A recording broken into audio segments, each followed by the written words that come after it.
그래서 이번에는 문장의 구조에서 우리를 정말 힘들게 하는 게 생략된 문장 성분이야. 그런데 생략도 그냥 일상생활에서는 막 생략하기는 하지만 주로 뭘 생략하느냐 이걸 알아야 됩니다. 일단 1인칭 주어가 많이 생략이 됩니다. 다시 뭐가 생략된다?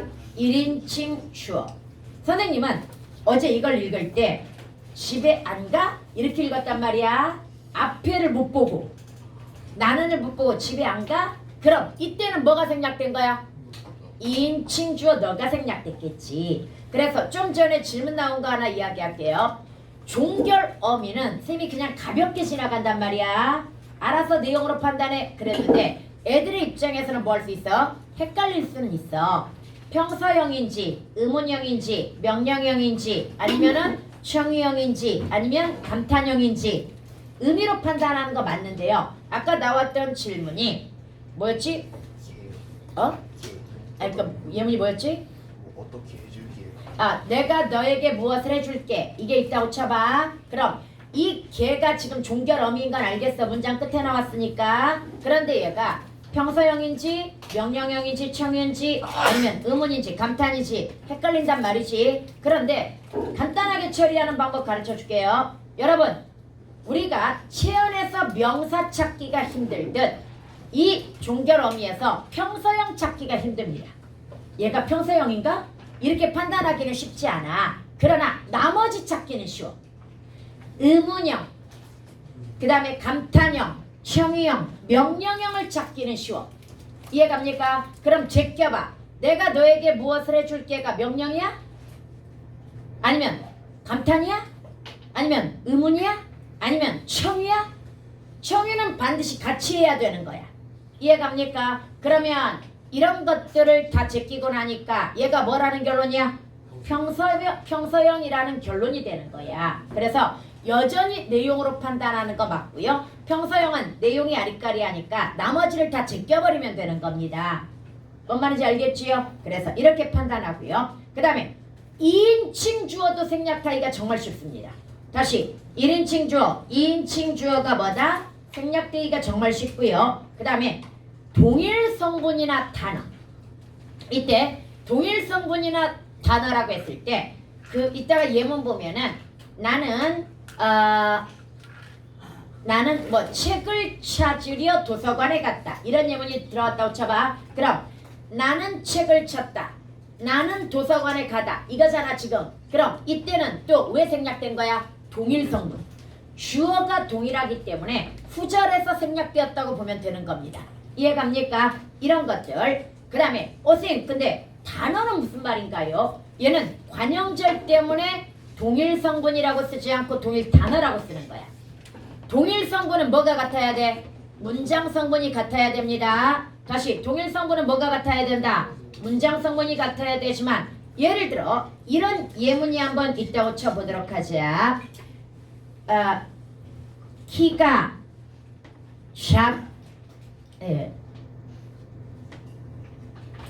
책을 산 서점이 여기에서 멀다 이렇게 나왔다고 쳐봐. 그럼 책을 산이 뭐야?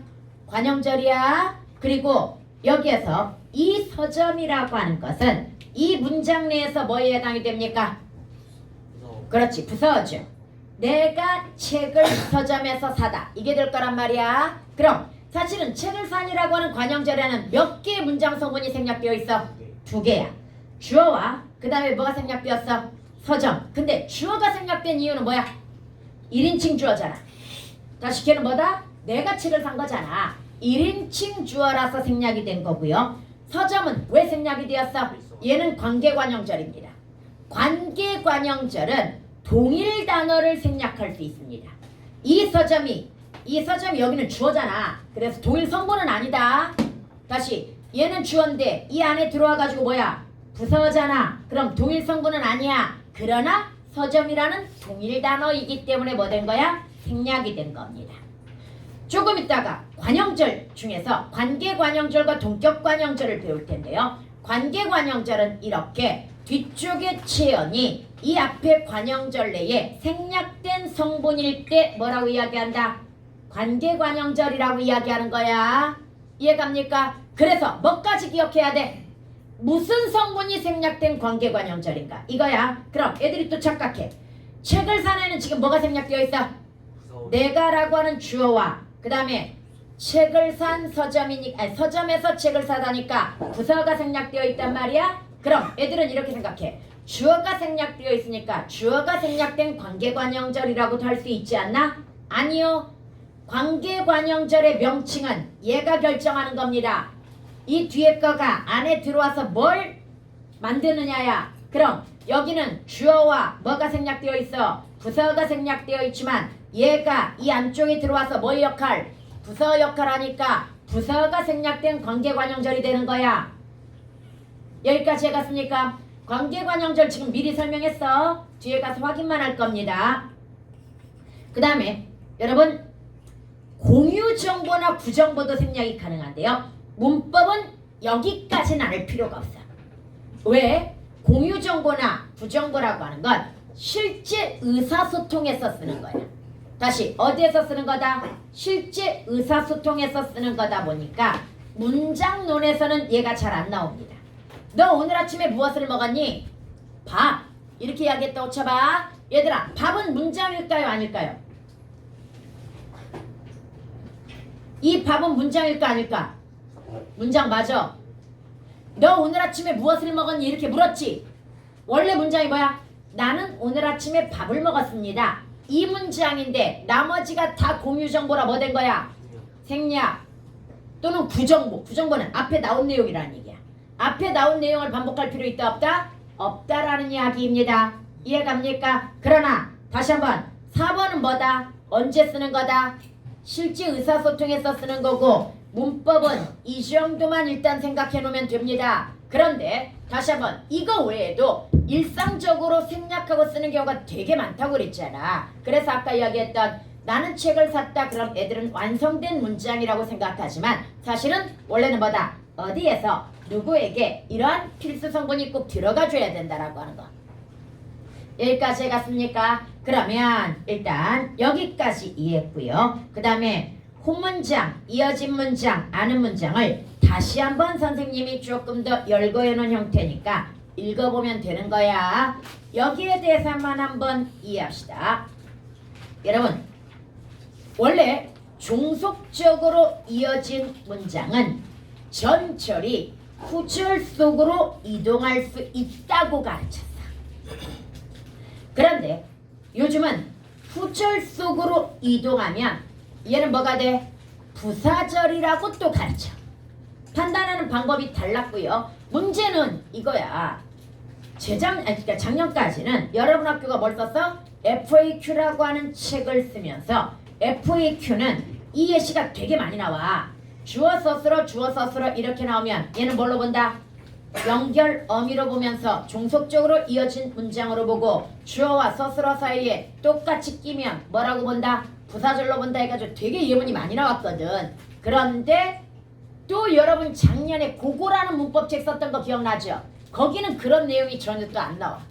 그래서 이걸 2학기 때 어떻게 가르칠지 모르겠는데 일단 기억하자. 시간이 갈수록 쿠키는 건강이 악화되었다. 이렇게 나왔다고 쳐봐. 그러면 시간이 가다 주어 서술어 쿠키는 건강이 악화되다. 여기는 서술절도 들어가 있는 거 보이지? 건강이 악화되었어. 누가? 쿠키가. 이렇게 들어갔단 말이야. 그래서 얘는 후절이 서술절을 아는 후절이 전절과 종속적으로 이어져 있다고 설명할 수 있습니다. 그런데 만약에 문장이 이렇게 나왔다고 쳐봐. 쿠키는 시간이 갈수록 건강이 악화되었다. 이렇게 나왔다고 쳐봐. 그럼 쿠키는 건강이 악화되었다. 어떻게? 시간이 갈수록. 그래서 어떻게 자리로 들어가면서 얘가 뭐가 되는 거야? 부사절이 되는 거야. 전체 주어와 전체 서술어 사이 여기서 잠깐. 이 문장의 전체 서술어는 건강이 악화되었다야. 악화되었다만 찾으면 안 돼. 서술절이 문장 전체에 뭐의 역할을 한다? 서술어의 역할을 하고 있다. 여기까지 해갔습니까? 그래서 쿠키는 건강이 악화되었어. 어떻게? 시간이 갈수록. 이해갑니까? 그럼 이런 건 뭐가 되는 거야? 부사절. 그 다음에 또 보자. 근데 이거 시험에 내 앞에 잘 안 나와. 얘가 과도기적 문법이고 조금 견해가 있다 보니까 이런 건 잘 안 내기는 해. 그래도 한 번만 알아두자. 비가 와서 비가 오다 주어 서술어. 우리는 소풍을 연기했다 주어 서술어. 이어진 문장이죠. 그런데 우리는 비가 와서 소풍을 연기했다. 이렇게 한번 들어가 보도록 하자. 그러면 비가 와서가 우리와 연기하다 중간에 들어갔기 때문에 얘를 뭐라고 봐야 돼? 부사절이라고 봐야 된다는 결론이야. 그런데 악랄한 거 하나 가르쳐 줄까? 얘는 1인칭 주어라서 생략이 가능해. 그러면 이렇게만 나왔다고 쳐봐. 비가 와서 소풍을 연기했다라고 했을 때 얘는 이어진 문장일까? 부사절을 아는 문장일까?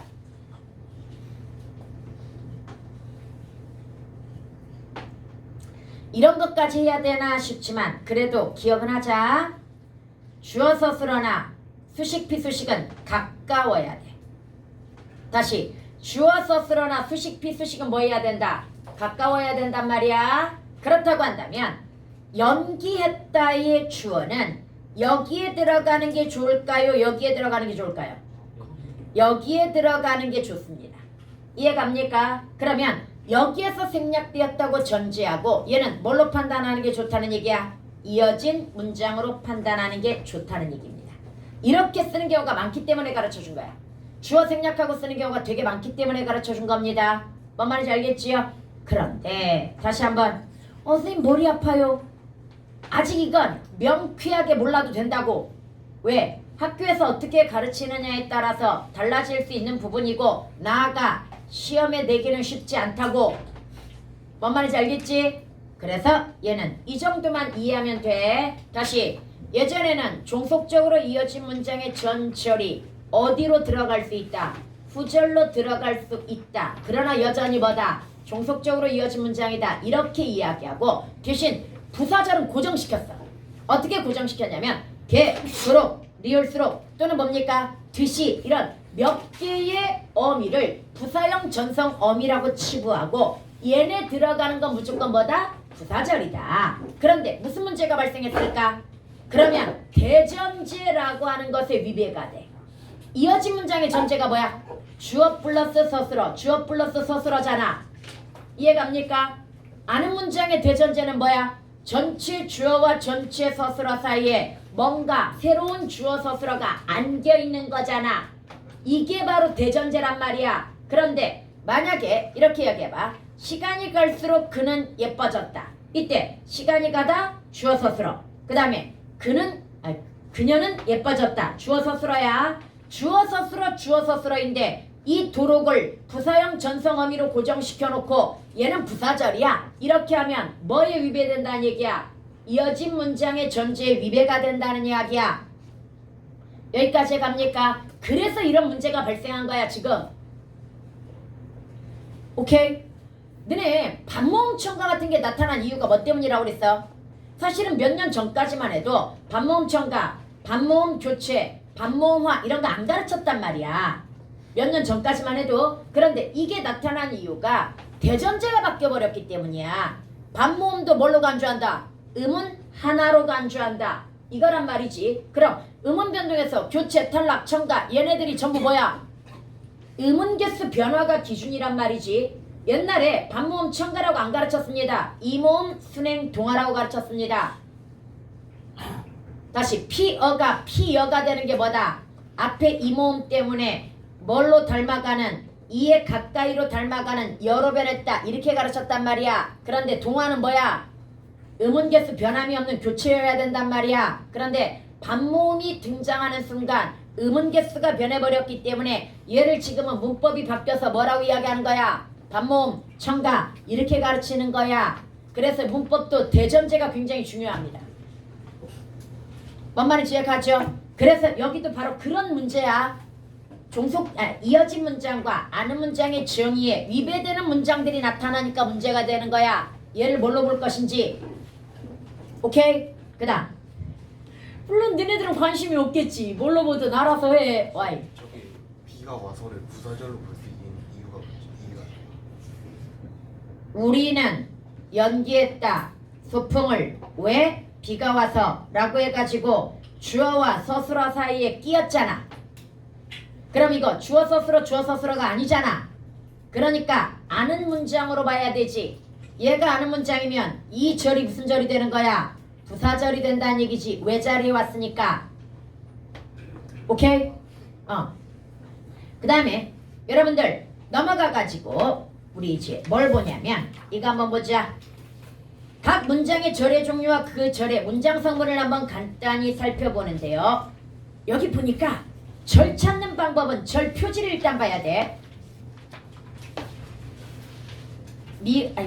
미음 나왔지 여기. 얘 무조건 뭐 들어가야 돼? 명사절 들어가야 돼. 그 다음에 도록이라는 말과 개가 나왔습니다. 그럼 얘도 역시 뭐가 나와야 돼? 부사절. 일단은 그 다음에 우연히 길거리에서 만난 그녀는 옆에 남자가 있었다 할 때 여기 뭐가 들어가? 니은이 들어가 있어. 그럼 이거 뭐가 들어가? 관형절. 그런데 이 뒤에 보자. 그녀는 남자가 있었다. 그녀가 남자가 있었다. 주어 서술어입니다. 그럼 얘는 뭐도 들어가? 서술절도 들어갑니다. 그 다음에 시험이 쉽다. go가 뭐야? 인용 부사격조사죠. 그럼 얘는 뭐도 들어가? 인용절도 들어가. 이해갑니까? 그 다음에 말하는 또 는이 있지요. 그럼 얘는 뭐도 들어가? 관형절도 들어갑니다. 그 다음 선생님이 나에게 건네주신 일단 기본이 관형절이 들어갈 건데요. 얘는 이따가 설명해야 될 게 따로 있어. 그러면 사실은 중학교 문제는 딱 이것만 봐도 어차피 딱 뭐가 나와? 무슨 절이냐 이 정도가 나오기 때문에 문제는 다 풀 수 있단 말이야. 그런데 고등학교는 그게 안 된다고. 이 정도 가지고 문제를 풀 수 없습니다. 이해갑니까? 그럼 이제 문장 구조를 분석이라는 걸 해야 된단 말이야. 뭐부터 찾는다? 서술어부터. 일단 무조건 끝은 다 서술어야. 다시 무조건 끝에는 다 뭐다? 서술어야. 선생님 서술어가요 뭐 할 수도 있어? 중간이나 앞에 나올 수도 있지 않을까요? 그건 문학이라고. 도치법은 문학 표현 기교야. 정상적인 문장 구조에서는 서술어는 반드시 뭐 해야 된다? 마지막에 나와야 됩니다. 그리고 여기 봐봐. 안다, 비켜주다, 있었다, 얄미웠다. 여기까지는 용언이 뭐가 되었어? 서술어가 된 케이스가 되겠고, 시험지였다는 뭐가 서술어가 되었어? 시험지이었다잖아. 시험지이다라고 해가지고 뭐가? 서술격조사다 이다가 붙은 그런 케이스가 됩니다.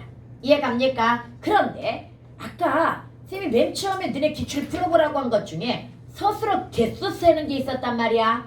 1번이 서술어 개수였단 말이야. 그러면 그 말은 무슨 말이냐면 이 문장에서 원래 서술어일 수 있었던 걸 다 찾으라는 이야기야. 봐봐.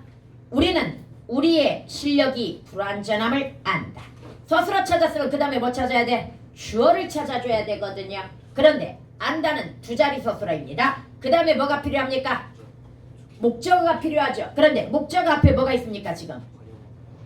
명사절이 있습니다. 명사절 이렇게 절 표시 나오죠. 그 뒤에 무조건 가로칩니다. 왜 가로를 쳐야 되냐면 절은 두어절, 세어절, 네어절 또는 그냥 한 어절만 가지고도 절을 만들 수 있기 때문에 어디까지가 이 전래 성분인지를 구분을 잘해야 됩니다. 그래서 이번에는 어떻게 하는 거냐면 불완전하다는 원래 용언이지. 그럼 얘도 원래 전래에서는 서술어였을 거야. 이해갑니까? 그럼 이 서술어를 기준으로 뭐 해야 돼? 또 주어를 찾아야 돼. 뭐가 불완전하다? 실력이 불완전하다. 혹시 누가 실력이 불완전해? 우리가 실력이 불완전한 거야. 이해갑니까? 그런데 우리는 이미 어디에 썼었어?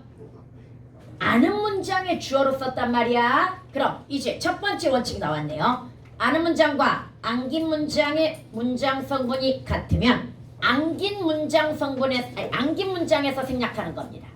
이미 우리는을 찾았지. 그럼 얘는 더 이상 불완전하다의 주어가 되지 못합니다. 그냥 생략되는 거야. 왜? 아는 문장과 겹치기 때문에. 뭔 말인지 얘가 그래서 여기에서 일단 닫아줘야 돼. 우리의 실력이 불완전하다 이거잖아. 이해갑니까? 미안하다. 불완전하다에는 우리가가 필요가 없구나. 안다만 필요하다. 쏘리. 쌤 문장 잘못 얘기했어. 불완전하다의 주어는 뭐야? 실력이 불완전하다 이거야. 그래서 우리의 실력이 불완전하다 여기까지만 가면 되고, 그런데 우리는 왜 묶어줬어? 두 번째 포인트. 문장 구조 파악할 때 가장 먼저 묶이는 게 수식 플러스 비수식입니다. 다시 가장 먼저 묶이는 게 뭐다? 수식 플러스 비수식으로 얘가 먼저 이렇게 묶여. 그 다음에 절이 묶여. 이렇게 묶이는 거야. 뭔 말인지 알겠죠? 그러면 이렇게 해가지고 지금 뭐가 만들어졌어? 명사절이 만들어졌단 말이야. 얘를 풀어보자. 명사절 내 성분을 먼저 분석해 볼게요. 얘는 뭐야? 관형어. 실력이는 뭐야? 주어. 그 다음에 불완전하다가 뭐야? 서술어. 그리고 얘가 뭐가 되었어? 명사절이 된 거야. 그리고 이 명사절이 뒤에 뭐가 붙어 있어? 을이라고 하는 목적격 조사가 붙어 있죠. 그럼 뭐의 역할이야? 목적어 역할인 거야. 얘가 목적어이고요. 그럼 우리는 이 전체 아는 문장이 뭐야? 주어. 그 다음에 우리의 실력이 불완전함 을 이게 뭐야? 목적어. 그 다음에 안다가 뭐야? 서술어. 그러면 여기는 서술어가 몇 개 들어가 있을까? 2개인 거야. 뭐까지 세야 되니까 지금? 안긴 문장의 서술어 개수까지 다 세라는 얘기야. 뭔 말인지 이해가죠? 그럼 알다라는 아는 문장의 서술어와 불완전하다라고 하는 뭡니까? 안긴 문장의 서술어까지 해서 얘는 2개가 나오는 거야. 서술어가. 여기까지 해갔어. 서술어 개수는 이렇게 세라고 이야기하는 거야. 원래는 하나의 문장이야. 그러나 여러 개의 문장이 결합되어 있으니 원래 서술어였던 거 다 세라 이 말이야. 뭔 말인지 알겠죠? 그 다음에 보자. 길을 비켜주었다. 누가? 그녀가가 아니야. 내가인데 이번에는 여기에다 집어넣어 볼 겁니다. 내가를 여기에다 집어넣고 내가 비켜주었어. 무엇을 비켜주었어? 길을 비켜주었어. 비켜주다 몇 자리일까? 얘도 3자리일 것 같지 않냐? 누구에게 길을 비키다 이렇게 들어가야 되지 않을까? 그런데 여튼 여기에 지금 뭐가 나왔냐면 잽싸게와 지나가도록 이라고 해가지고 둘 다 뭐야? 절이 될 조건을 지금 가지고 있어. 그러면 여기도 봐봐. 여기서부터 일단 괄호를 쳐놓고요. 잽싸게가 어디에 걸립니까? 내가 잽싸다야. 그 다음에 지나가다는 그녀가 지나가다야. 그럼 여기까지 걸립니다. 여기까지 해갔습니까? 그러면 여러분들 잽싸게는 앞에 더 이상 걸리는 거 없으니까 얘는 통과하고요. 선생님 내가 잽싸다라며요. 아니지. 이 내가는 나와 있다고 하더라도 비켜주었다의 주어야.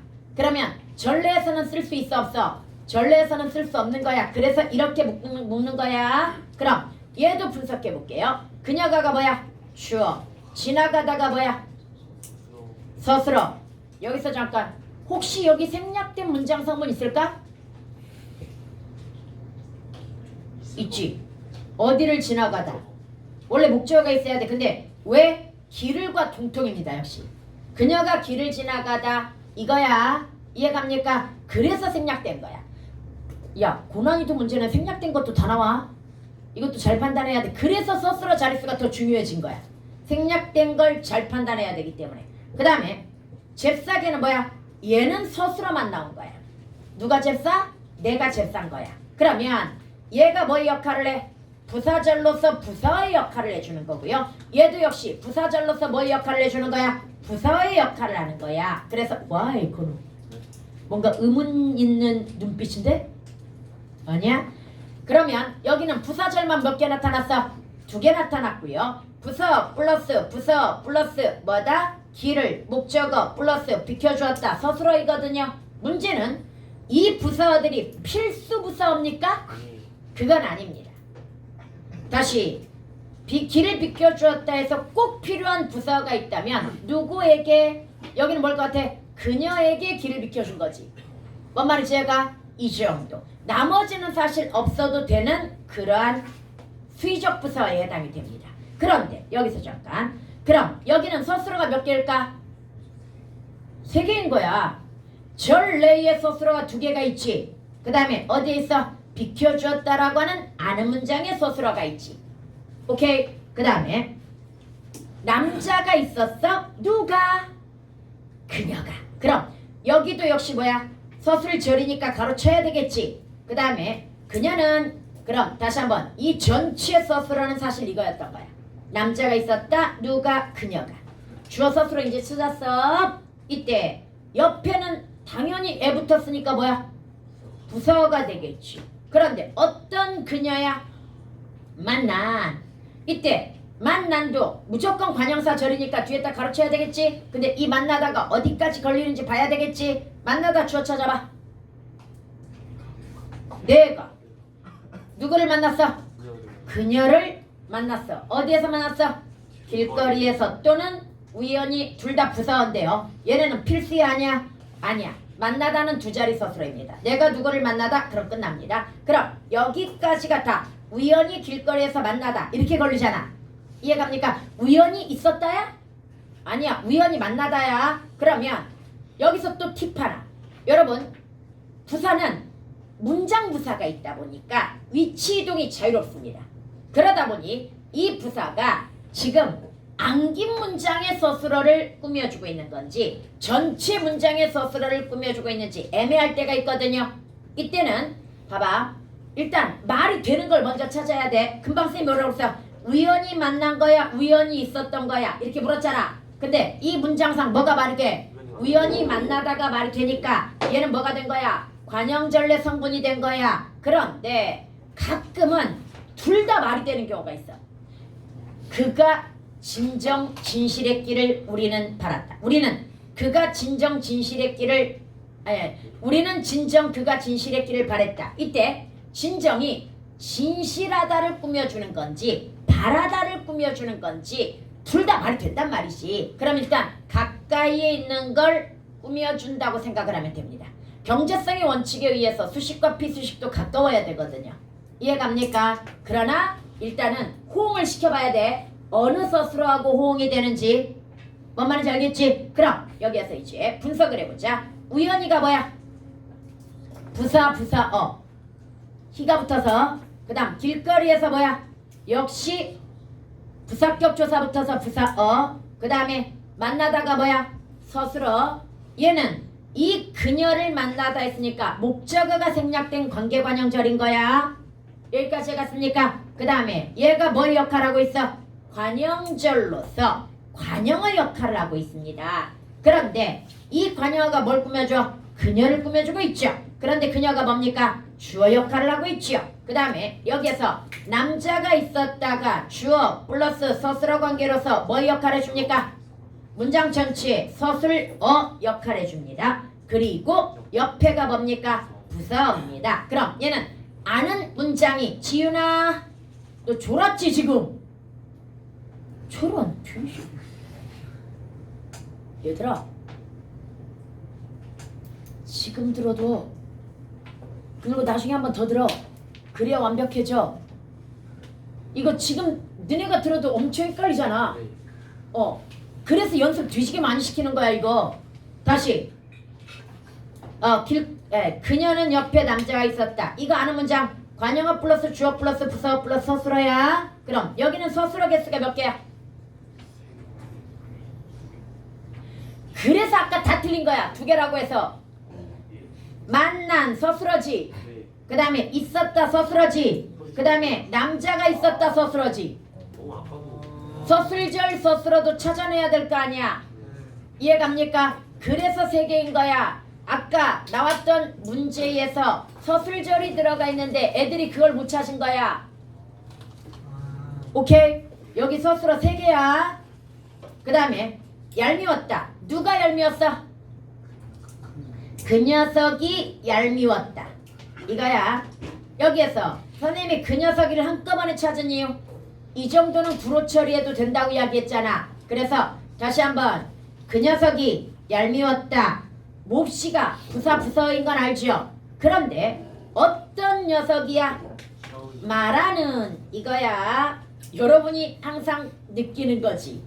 나는 시험이 되게 어려웠는데 어떤 녀석이 와 오늘 시험 쉬웠어 이러면 정말 얄밉지. 여기에서 말하는 누가 말했어? 관형절이잖아. 그 녀석이 말했지. 이해갑니까? 그 녀석이 누구한테 말했어? 나에게. 그래서 여기는 문장 성분이 지금 두 개가 생략되어 있는 거야. 그 녀석이라고 하는 주어와 나에게라고 하는 부서가 생략되어 있지만 그 녀석이 이 문장에서 주어 역할을 해주니까 주어가 생략된 관계관형절이라고 이야기하는 거야. 이해갑니까? 그리고 뭐라고 말했어? 시험이 너무 쉽다고. 문제는 여기도 뭐라는 거? 절이라는 거, 인용절이라는 거. 그럼 이거부터 보자. 쉽다. 뭐가 쉽다? 시험이 쉽다. 그럼 여기까지가 인용절인 건 알겠어? 그러면 말하는 이라는 관형절은 어디까지야? 여기까지 전부야. 왜? 시험이 너무 쉽다고가 말하다에 뭐 역할 해줘? 뭐라고 부서 역할 해줍니다. 이해갑니까? 그러면 말하다에 걸리니까 얘는 뭐다? 관형절인 거야.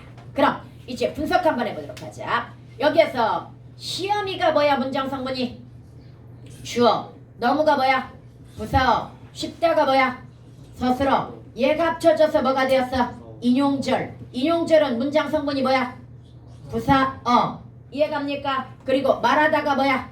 또 서술어. 얘가 뭐가 되었어? 관형절. 그래서 얘가 뭐의 역할에? 관형어의 역할을 해주잖아.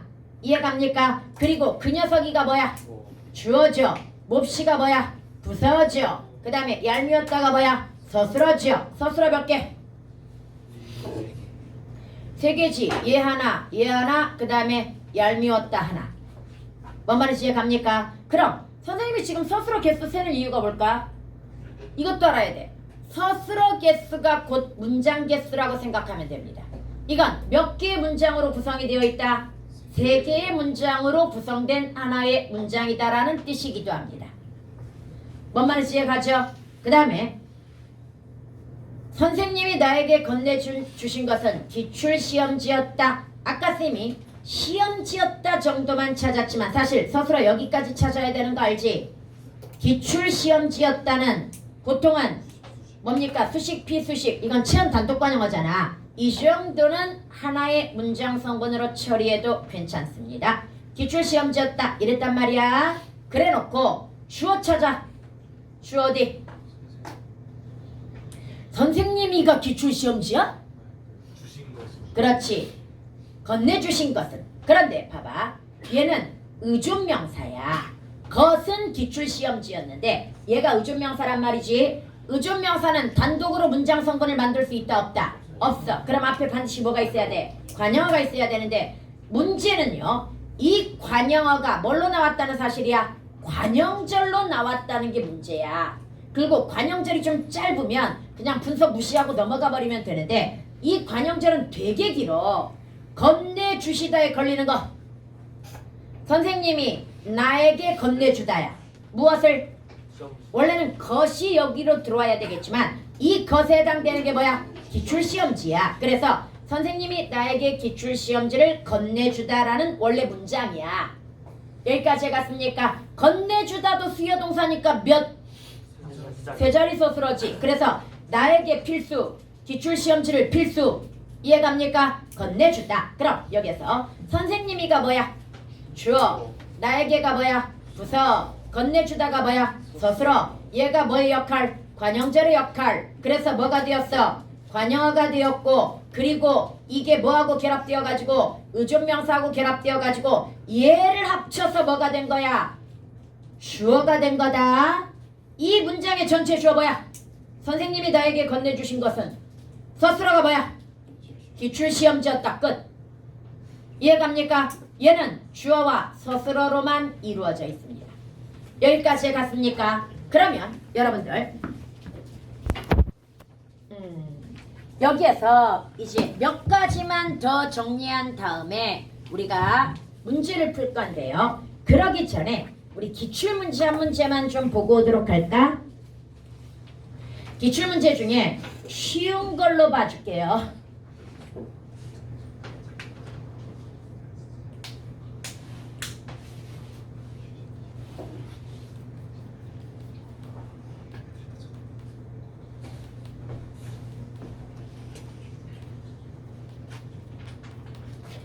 이 아닌가?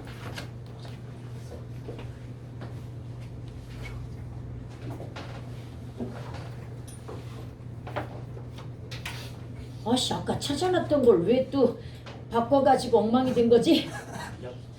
아, 이거다. 아, 봐봐. 얘는 쉬우니까 얘 문제 한 번만 볼게요. 기억 미음에 대한 설명으로 적절하지 않은 거. 기억은 동사가 관형사형 어미가 결합하여. 어제 어떤 학생 이것도 틀렸어. 쌤 이거 예뻐지다 형용사 아니에요? 이렇게 물어봤단 말이야. 이게 형용사야? 다시 한번 기억하자. 예쁘다는 형용사 맞아. 그러나 어지다가 피동 만들어주는 거야. 그러면 얘는 어지다가 따라붙는 순간 뭐가 된 거야? 피동사가, 그러니까 동사가 되었다고 보면 됩니다. 피동의 의미는 살짝 문제가 있어. 나중에 이거 요즘 또 문법이 바뀌어가지고 얘는 형용사에 어지다가 따라붙으면 피동사가 되었다기보다는 뭐라고 봐야 돼? 상태가 변화되었다라고 봐야 된다는 그런 관점이 있거든요. 나중에 가르쳐줄게 이건. 여하튼 동사야. 예뻐진다. 이 말 되잖아. 그럼 동사가 관형사형 어미와 결합하여 맞잖아. 예뻐진. 관형어로 쓰인 거 맞잖아. 관형절은 무조건 뭐다? 관형어인데 고맙게도 이 앞에 걸리는 거 없으니까 이거 하나로 뭐가 된 거야? 관형절, 관형어가 된 거 맞아. 정확하게. 그 다음 니은은 형용사가 기쁨. 원래 뭐야? 기쁘다. 형용사 맞잖아. 한없는 기쁨을 느꼈다고 그랬는데 얘가 명사형 전사어미야? 한없는이 관형어지. 그럼 이 뒤에 기쁨은 뭐가 붙은 거야? 명파접이 붙은 거지. 명사가 되어야 되니까. 그래서 답이 2번이야. 이해갑니까? 그 다음 밑에 명사가 관형어의 수식을 받고 있는 예이며. 봐봐. 명사가 아침이지 관형어의 수식을 받고 있다 이랬단 말이야. 그런데 여러분 이거 한번 기억합시다. 이르는 어떻게 관형어를 만들었을까요? 이르다에다가 관형사형 전성어미 붙인 거야. 그러면 이른이라는 관형사가 있지 않을까? 조심하세요. 선생님이 이런 형태로 헷갈리는 거 6개를 가르쳐 준 적이 있습니다. 다른, 어떤, 바른, 그 다음에 그런. 여기까지가 EBS에 나왔던 건데 선생님이 의심을 품은 건 뭐냐면 그런이 되면 뭐도 되지 않을까? 이런저런도 되지 않을까 싶어가지고 사전을 찾아보니까 진짜로 얘네 뭐가 있었어? 관형사가 있었기 때문에 쌤은 6개를 가르치는 거야. 다시 어떤, 다른. 시험에 압도적으로 많이 나오는 건 다른인 거 알지? 다른, 어떤, 그 다음에 바른. 이때 바른은 바르다의 바른도 있지만 그 오른쪽의 바른을 이야기하는 거야 지금. 이해갑니까? 그리고 여기에다가 뭐 이런저런 그런. 얘네는 관형사가 있기 때문에 구분을 해야 되는 거야. 이해갑니까? 그럼 나머지는 뭐가 붙었다고 보면 돼? 용언에다가 관형사형 전성 어미가 붙었다고 보면 되는 겁니다. 뭔 말인지 이해갑니까? 그래서 이른도 이르다에다 뭐가 붙었다? 니은이 붙었다고 봐야 됩니다. 그런데 이건 그걸 묻는 게 아니라 전체 문장. 이 전체 문장이 뭐야? 아는 문장이라는 얘기야. 부사어로 기능하고 있다. 이른 아침이 부사어인 거 어떻게 알았어? 그렇지. 얘는 아침이 명사지. 그러면 조사를 넣어보라고 좀. 이른 아침에 들려온다지. 그럼 얘가 부사어의 역할 맞지? 오케이? 그러면서 선생님 얘가 어떻게 부사어가 되어요? 이런 게 바로 뭐다? 구야. 이른이 뭐야? 관형어니까 수식이잖아. 그 다음에 아침이 뭐야? 시연이니까 피수식이잖아. 수식 플러스 피수식을 묶어서 하나의 뭘로 처리할 수 있다? 문장 성분으로 처리할 수 있다. 여기까지 해갔습니까? 그 다음 그 밑에 리을은 명사절이 격조사와 결합하여. 네, 여기 내가 풀기에 이렇게 들어갔고요. 부사어 당연하죠. 부사격조사 들어갔으니까 부사어에 기능하고 있고요. 그 다음 뭐까지 나왔어? 수의성분. 그러면 얘가 이 서술어가 필요로 하는 건지 봐야 돼. 이 문제는 어렵다. 문장 끝났잖아. 완성이 됐죠. 그럼 얘는 있어도 그만이고 없어도 그만이니까 뭐라고 판단할 수 있어? 수의성분이라고 판단하는 거 맞죠? 그 다음에 미음은 서술격 조사가 결합하여 이다 여기 있네. 서술격 조사가 결합하여 서술어로 쓰이는 예이며 미음과 호응하는 주어는 명사절이다. 미음과 호응하는 주어 그치? 건강의 첫걸음. 야 내가 그래서 얘기했잖아. 너네 학교는 굴을 너무 좋아한다고. 솔직히 선생님은 이거 얘는 예의를 갖춰줘야 돼. 격조사야. 저 관용하여 닥쳐. 그냥 서술어야. 이렇게 얘기하면 안 된다고. 지금 의가 저 관용하여 그랬는데 묶어서 뭐라고 그랬어? 서술어예요. 지금 이렇게 얘기하는 거잖아. 아이, 격조사는 좀 예의를 갖춰서 나눠서 이야기하라고 좀. 근데 너네 학교 진짜로 수식 피수식을 무조건 다 묶어버리는 경향이 있어. 여하튼 얘는 뭐다? 관용어. 얘는 뭐다? 서술어. 여기까지 해갔습니까? 그런데 주어가 뭐야? 운동하기. 기라고 하는 뭐가 들어갔습니까? 명사절이 들어갔잖아. 주기적으로 운동하다니까 여기가 전부 뭐야? 명사절이죠. 내가 주기적으로 운동하다. 이게 될 거란 말이야. 그래서 미음과 호응하는 주어는 뭐다? 명사절이다. 맞잖아 정확하게. 얘가 쉬운 수준이야. 다시 얘가 뭐다? 쉬운 수준입니다. 이건 질문도 안 들어왔어. 이거 시험 보고 나서 애들이 여러 가지 질문했을 거 아니야. 얘는 질문도 안 들어온 문제이고요. 질문이 가장 많이 들어왔던 문제는 6번입니다. 6번이고요. 그 다음에 이쪽 1번도 애들이 어려워했습니다. 왜? 여기 보면 주어가 생략된, 목적어가 생략된 그럼 서술어 자릿수라든지 이런 거 정확하게 알고 접근해줘야 되는 부분이 있거든요. 그래서 애들이 이 문제도 조금 힘들어했었습니다. 왜? 1학년들이라서. 1학년은 아직 문법을 많이 반복했을까 못했을까? 못한 상태에서 이런 고난이도의 문제가 나오니까 당연히 힘들었겠지. 오케이? 그런데 이 두 문제는 마지막에 풀 거야. 다음 주에 풀까 이건? 일단 연습 충분히 하고 나서 이 문제들 한번 이따가 풀어보도록 하자. 그럼 이제 우리 책으로 돌아와가지고 금방 푼 정도가 뭐다? 쉬운 수준이야. 지금 나와 있는 기출 문제 중에서는 오케이? 그럼 이제 넘어가가지고 여러분들 이번에는 뭘 볼 거냐면 얘는 지금까지 많이 했어. 관계관형절은 그냥 저절로 이해가 돼버렸지. 관계관형절은 뭐다? 바로 관형절의 한 성분이 그것을 꾸미는 치연과 일치. 즉 뒤에 피수식인 치연이 앞에 관형절에 생략된 성분이라는 얘기야. 그리고 그 생략된 성분이 관형절의 이름이야. 목적어가 생략된 관계관형절 아니면 또 뭡니까? 부사어가 생략된 관계관형절, 주어가 생략된 관계관형절 이게 되는 거야. 여기까지 갔습니까? 그런데 본격관형절은 뭐냐면요. 수식과 피수식의 내용이 같은 거야. 얘는 다시 수식과 뭐가 같은 거다? 피수식의 구체적 내용이 뭐인 거야? 관형절인 거야. 그러니까 네가 결석한 이유를 대라. 이렇게 하겠다고 쳐봐. 네가 결석한 이거하고 이유하고 같은 거야. 뭔 말인지 얘가? 그래서 내용적으로 같다는 얘기가 아니라 바로 네가 결석하다라는 문장과 바로 그 이유가 대등하게 들어가 있다는 얘기야. 그러니까 앞에 네가 이유에게 이런 거 안 되잖아. 다시 앞에 문장과 뒤에 피수식이 뭐가 같으면 되는 거야? 내용적으로 대등하면 일단 되는 건데 문제는 이것도 기억하자. 본격관형절, 긴관형절이라고 하는 개념도 이해를 해줘야 되지만 얘도 이해해야 돼. 긴관형절, 짧은관형절. 짧은관형절은요. 관형사형 전성 어미 외워봐. 니은, 는, 리을, 던까지가 오리지널이야. 여기가 짧은관형절이야.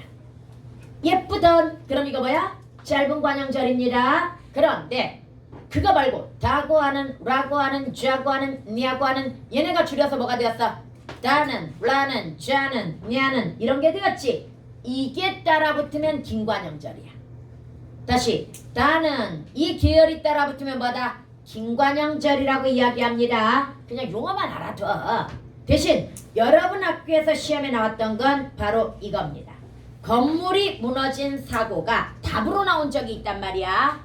왜 이게 답으로 나왔냐면 대부분 김관영절이 동격관영절입니다. 다시 김관영절이 뭐다? 동격관영절인 경우가 많아. 그런데 짧은 관영절이면서도 동격관영절을 찾으라는 문제가 출제가 되었어. 이거였어. 건물이 무너진 얘가 관영절이지. 근데 관영사형 전성함이가 뭐가 쓰였어? 니은이 쓰였지. 그럼 짧은 관영절이죠. 근데 건물이 무너진 거하고 사고의 내용이 같잖아. 뭔 말인지 얘가? 그럼 이건 동격관영절이 되는 거야. 우영이 힘들어? 힘들구나. 표정이 갑자기 지금까지 잘 듣다가 긴 관영절 짧은 관영절 이게 들어가니까 눈빛에서 영혼이 가출했어. 아니 지금까지도 어려웠는데 얘 표정은 이거야. 지금까지도 어려웠는데 또 새로운 용어가 등장하니까 영혼이 가출한 것 같아. 너 심정 그지 지금? 앞에서도 지금 되게 복잡했고 간신히 뭐 했어? 정신 부여잡아가지고 여기까지 따라왔단 말이야. 이제 그동안 배운 걸 가지고 연습만 하면 되는 줄 알았단 말이야. 그런데 새로운 개념이 또 등장하니까 영혼이 가출해버린 거야 지금. 근데 이건 쉬워. 그거 몰라도 돼 사실은 지금. 다시 이건 지금 몰라도 되는 거야. 내가 아까 모든 문장 성분을 안 가르쳤잖아. 뭐만 가르쳤어? 3개만 가르쳤잖아. 그렇듯이 얘도 지금은 몰라도 되는데요. 그런데 어차피 앞에서 계속 내가 뭘 반복했어? 관계관형절이라는 말을 반복했기 때문에 이야기해 주는 거야. 오케이? 긴하고 짧은은 그냥 간단해. 다시 오리지널 관형사형 전성 어미가 붙으면 뭐다? 짧은 관형절. 다고 하는, 라고 하는, 쥐하고 하는 이런 게 줄어서 된 애들이 붙으면 뭐다? 길잖아. 긴 관형절. 뭔 말인지 알겠지? 여기까지 해갔습니까? 그래서 얘들아 관형절을 굉장히 중요하게 다루기 때문에 쌤이 어미 가르칠 때 맨날 외우라고 하는 게 뭐야? 관형사형 전성어미가 제일 중요하다고 그랬잖아. 어미에서 가장 많이 쓰는 건 아어게지고야. 그러나 시험에서 가장 중요하게 다루어지고 나중에 많이 봐야 되는 거 관형사형 전성어미야. 그래서 얘네를 완벽하게 마스터해놔야 돼 원래. 오케이? 재민이 이해 다 갔어? 그럼 재민이의 표정이 좋은 이유는 뭘까? 작년에 배웠으니까 여유 있는 거야 얼굴이. 금방 진짜 둘이 극명했어. 우영이는 진짜로 딱 눈에서 영혼이 가출해버리는 것 같은 그런 표정을 지었어. 넘어가자. 얘도 어렵지 않아. 아까 뭐라고 그랬어? 이 뒤에 나오는 피수식이 여기에서 어떤 문장 성분의 역할을 하느냐. 이게 바로 관계관형절의 이름이라고 그랬지. 교평에 나왔던 문제라서 이거 집어넣은 거야. 교평에서 이거 싹 구분하는 문제 출제됐습니다. 어떤 문장 성분이, 그러니까 이거 이렇게 줬어. 가, 주어, 나, 부서, 그 다음에 뭐 다, 목적어 뭐 이렇게 준 다음에 문장 5개 주고 여기는 주어가 생략된 관계관형절, 여기는 뭐 A는 주어가 생략된, 뭐 B는 부서가 생략된, 그 다음에 뭐 C는 이런 식으로 이렇게 집어넣는 문제가 교평 문제였어. 뭔 말이지 얘가? 그래서 이거 가르쳐주는 건데 부담되면 몰라도 됩니다. 지금은 문장 구조만 완벽하게 분석하면 됩니다. 이해갑니까? 그러면 이제 넘어가서 이론으로는 마지막을 배웁니다. 근데 이론도 아니야 이건. 봐봐. 드디어 우리는 문장의 구조를 판단할 거야. 이 문장의 구조에서 뭐가 제일 중요하다? 먼저 서술어 찾는 게 가장 중요합니다. 용언에 해당되거나 서술격 조사 뭐? 이다가 붙어서 만들어지는 서술어를 찾아야 됩니다. 그 다음에 전성어미나 연결어미 붙은 것은 당연히 어미 붙었으니까 용언이겠지. 그럼 용언은 무조건 원래 뭐였다? 서술어였다는 것도 기억해야 돼. 그럼 절을 만든다는 것도 기억을 해줘야 됩니다. 중간에 들어가면. 오케이? 대신 만약에 연결어미가 붙어? 그럼 이건 다시 한번 기억하자. 모든 절이 다 문장 성분을 만드는 게 아니라고 그랬지. 전절과 후절이라고 그래. 이어진 문장은. 다시 이어진 문장은 뭐라고 한다? 전절과 후절이라고 이야기하고 주어 서술어 주어 서술어가 전체 주어 서술어 주어 서술어인 거야. 이해갑니까? 그러나 아는 문장에 들어가 있는 절을 특별히 뭐라고 한다? 안긴 문장이라고 하는 거야. 다시 절 중에서 아는 문장에 들어가 있는 걸 뭐라고 한다? 안긴 문장이고 또 다른 문장 성분을 만들 수 있는 건 이 안긴 문장인 거야. 여기까지 해갔죠? 그 다음에 용언 뒤에 이거 이따가 할 거고 그 다음에 이제 문장 구조 판단할 때 견문장 중 아는 문장의 최고 난이도 문제는 전래 성분과 문장 전체의 성분을 정확히 비교 대조해가지고 파악하는 건데요. 요즘 여기 한 가지가 덧붙었죠. 생략된 문장 성분 판단하는 거. 다시 생략된 뭘 판단할 수 있어야 된다. 문장 성분을 판단하는 것까지 결합되면서 난이도가 더 올라갔어. 뭔 말인지 제가 다시 생략된 문장 성분까지 판단하면서 난이도가 뭐했다? 더 올라갔습니다. 지금 문제가. 그 다음 여기서 잠깐 내신 난이도 얘기하는 거 아니다. 이건 수능 난이도 얘기하는 거다. 수능에 여기까지 나온 거야 지금. 오케이. 그 다음 문장의 구조화는요. 다시 뭐부터 결합시키는 거다? 수식, 피수식을 먼저 결합을 시키는 거야. 그 다음에 절을 그 다음에 결합을 시킵니다. 다시 그 다음에 결합시키는 게 뭐다? 절. 물론 조심해야 될 게 있어. 또 문장 전체의 수식이라고 한다면 절부터 결합한 다음에 그 수식이 들어갈 수도 있는 거야. 이건 점점 인체하다 보면 익숙해지니까 걱정하지 마세요. 어디까지 걸리는가 이거 보면은 나머지는 금방 판단할 수 있습니다. 그 다음 이 용어가 지금 처음 들어가는 또 용어입니다. 여러분 얘도 교평에 나왔거든요. 원래 합성어, 파생어 판단할 때 이걸로 판단합니다. 직접 구성 요소라고 해가지고 최종적으로 결합된 두 개의 성분이 어근이 들어가 있으면은 합성어로 판단하고 둘 중에 하나라도 접사가 결합되었다고 한다면 뭐가 되는 거야? 둘 중에 하나라도 접사라고 한다면 파생어야. 그래서 최종적으로 결합된 두 개를 뭐라 그래? 직접 성분, 직접 구성 요소 이렇게 이야기한단 말이야. 그럼 민물고기의 직접 성분은 뭡니까?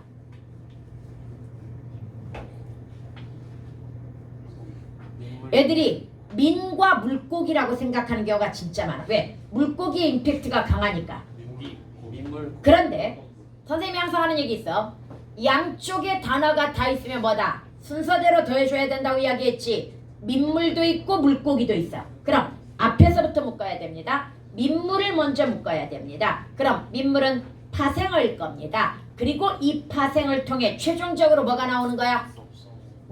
고기가 결합되어 가지고 합성어가 나오는 거야. 여기에 직접 성분은 뭐다? 민물과 그 다음에 고기였던 거야. 들어앉히다도 얘기해줬잖아. 들어앉히다는 앉히다가 임팩트가 크니까 애들은 들다와 뭐가 결합되었다? 앉히다가 결합된 합성어라고 착각하는데 아니요. 들어앉다라는 말이 있다고 그랬잖아. 그럼 들어앉다가 먼저 결합되고 마지막에 뭐가 결합되는 거다? 히. 그래서 파생어라고 이야기했지요. 바로 문장에도 직접 구성 요소라는 게 있어. 그럼 직접 구성 요소는 몇 개일까 문장에서? 두 개야. 이거 교평 문제에 나와가지고 애들 진짜 많이 틀렸어. 그러니까 직접 구성 요소라고 하는 개념이 좀 안 잡혀 있었던 것 같은데요. 여러분 이때 기억해봐. 직접 구성 요소는 주어부와 수어부로 나누는 겁니다. 다시 뭘로 나누는 거다? 주어부, 수어부로 나누는 거야. 이때 목적어나 보어는 모두 수어부로 들어갑니다. 다시 목적어나 보어는 모두 어디로 들어간다? 수어부로 들어가고요. 당연히 수식, 피수식이나 절은 먼저 묶이고요. 뭔 말인지 제가 다시 수식이나 절은 뭐한다? 먼저 묶이고 그 다음에 목적어나 보어는 어디에 들어간다? 수어부에 들어간단 말이야. 그럼 이 문장 볼까요? 나는 그녀가 착한 사람임을 알고 있다. 서술어. 알고 있다. 누가 알고 있어? 나는 무엇을 알고 있어? 사람임. 누가 사람이야? 그녀가 어떤 사람이야? 착한. 그런데 착하다에 니은이 들어가 있지. 그럼 여기에 또 뭐가 들어가는 거야? 관용절이 들어가는 거란 말이야. 쌤, 그녀가 왜 먼저 가로쳤나요? 그녀가 착하다일 수도 있잖아요. 아닙니다. 사람이다를 먼저 뭐 했어? 찾았지. 사람이다의 주어를 뭘로 찾았어? 그녀가로 찾았지. 그럼 착하다에서 쓸 수 없어. 이거 그녀가 착하다가 아니야. 이 착하다의 주어 뭐야? 사람이 착하다야 이거. 조심해라. 착하다의 주어는 뭐다? 사람이 착하다야. 그래서 그녀가 착한 사람인 거야. 여기까지 갔습니까? 그러면 봐봐. 여기에서 이제 묻기는 했어. 그런데 이거 전체가 명사절이 되어가지고 뭐 역할? 목적어 역할이죠. 재민이 이 문장의 직접 구성요소 얘기해봐. 그래. 나는이 주어부잖아. 목적은 어디에 들어간다고 그랬어? 알고 있다에 들어간다고 이야기했지. 그러면 여기야. 그런데 그때 문제들이 애들이 대부분 최종적으로 결합된 두 개라고 하니까 거의 막 이런 데서 끊어. 중간에서. 뭐 중간에 한 반절 애들이 이렇게 생각했나 봐. 그래서 이런 식으로 끊어버리는 경우가 있었거든요. 근데 그 중에 바로 이렇게 주어부와 수어부를 정확하게 나눠준 것이 답이었습니다.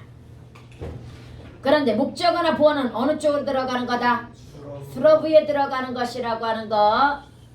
그 사실이 알려진 것은 오래전의 일이다. 얘는 어디서 끊어야 될 것 같아? 그 사실이 알려진 것은까지가 주어잖아. 그럼 오래전이다. 이 말은 수어부잖아. 올해는 부서지. 그럼 오래전이다. 전이다 꾸며주고 있지. 그러니까 얘는 것은과 올해 그 사이를 끊어야 되는 거야. 여기까지 갔습니까? 그 다음 여러분들 아는 문장의 성분과 안긴 문장의 성분이 동일할 경우에 어디에 생략된다? 전례에서 생략되는 거야. 봐봐. 쿠키가 예쁘게 생겼다. 이렇게 한번 얘기를 해보자. 그럼 쿠키가 생기다 이거지. 어떻게? 이 어떻게는 일단 필수 성분이야. 그런데 걔를 우리가 부사형 전성 어미로 간주해보면 얘는 뭐가 돼? 부사절이 된단 말이야. 그러면서 예쁘다가 서술어가 되면서 얘 주어가 뭐야? 쿠키까지. 그러나 이미 쿠키가 생기다라고 하는 거에서 썼기 때문에 부사절에서는 이걸 쓸 수 있어 없어? 없는 거야. 그래서 부사절은 예쁘게만 해당되는 거야. 오케이?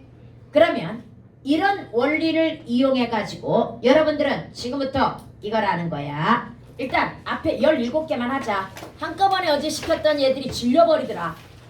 17개에서 봐봐. 이렇게 하는 거야. 이어진 문장 같은 경우에는 여기다 슬래시를 칩니다.